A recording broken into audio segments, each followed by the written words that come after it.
In un vecchio video avevo parlato di questa serie, ho fatto una specie di recensione di questa serie americana che si chiama Once Upon a Time, che seguivo tempo fa e immagino sia ancora seguita, perché in questo momento stanno continuando a uscire un sacco di film tutti simili. Hanno fatto prima 2 di Biancaneve, dopo hanno fatto La Bella Addormentata, dopo cos'è che ci hanno rifilato ancora? Cenerentola. Continuano a fare remake di questi film sulle dichete alle fiabe in versione Disney. In realtà quello che avevo detto in questo video, quindi quello che non mi piace di questo genere di film o di serie o in generale, allora adoro i Disney, però perdono quello che voleva essere il messaggio della fiaba originale. Ad esempio nella versione originale di Biancaneve c'era la strega cattiva che veniva uccisa da Biancaneve stessa, che la costringeva al matrimonio a ballare con queste scarpe incantate, che alla fine la forza di ballare la uccidevano. Nella versione originale della Sirenetta, quella di Andersen, la Sirenetta non si sposa sopra il principe, viene rifiutata, non riesce a mantenere questo accordo con la strega del mare e si trasforma in spuma. E quindi sostanzialmente la Sirenetta muore.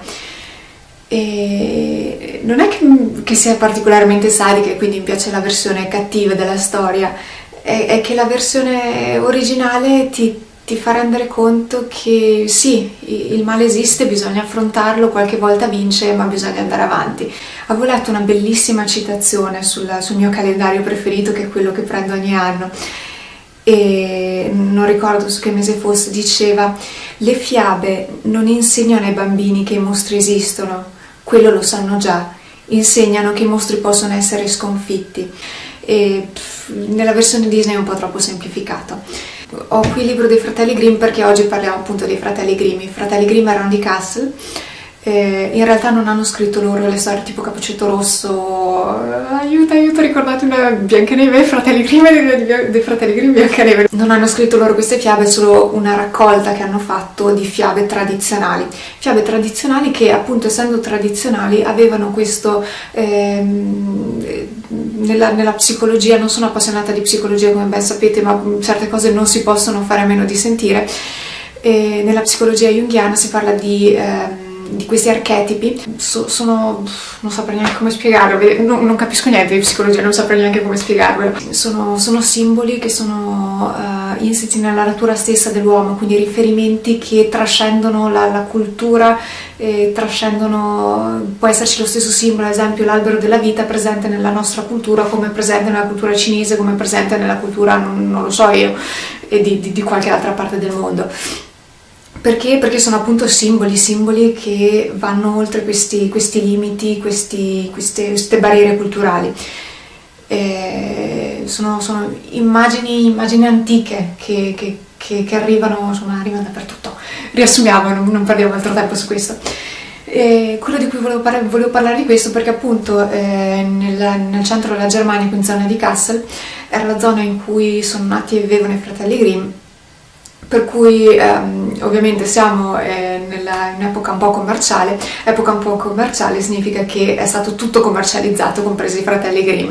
I tedeschi sono stati furbi, hanno deciso di fare un percorso, una via dei fratelli Grimm, e quindi per ogni città su questa via hanno sostanzialmente importato, perché non c'era. È vero che i fratelli Grimm erano lì e hanno scritto queste fiabe, però non è che c'era lì Cappuccetto Rosso, sono andati a conoscere Cappuccetto Rosso e gli hanno scritto la sua fiaba. Ecco, adesso è la cosa un po' così: trovi Cappuccetto Rosso, puoi salutarlo e farci le foto insieme.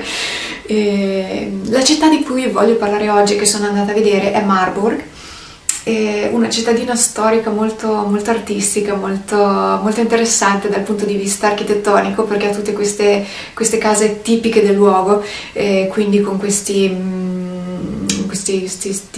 travetti, come si chiamano? Mi sfugge il tempo, anni di architettura buttati. Insomma, andare in questo villaggio è interessante anche solo per l'architettura. Trovi queste case che ti chiedi come facciano a stare su. Hanno praticamente la casa con tutte le pareti ricoperte con queste lastre di ardesia, immagino, non so cosa sia.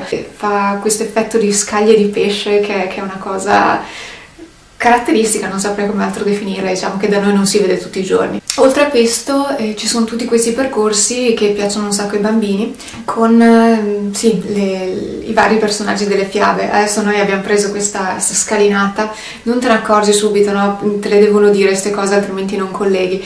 C'era questa scalinata immensa, noi partiamo, andiamo su per questa scalinata, arrivi su in cima, pensi Sofia Kinsella con shopping, shopaholic e cose del genere, invece no, si trattava di questa scarpetta di Cenerentola che dovevano dirtelo per farti capire che era la scarpetta di Cenerentola perché era rossa flash.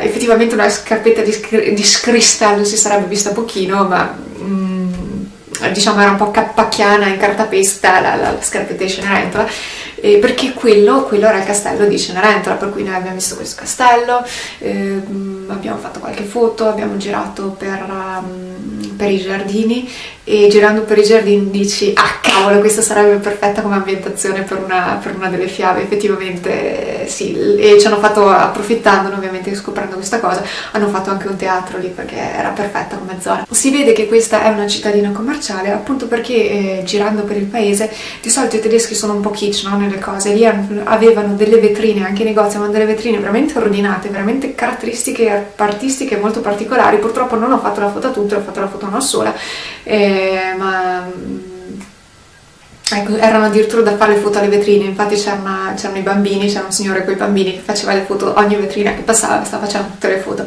Perché non ho pensato di fare le foto? Va bene signori, spero che questa città vi sia piaciuta e ci vediamo la prossima settimana con un altro video.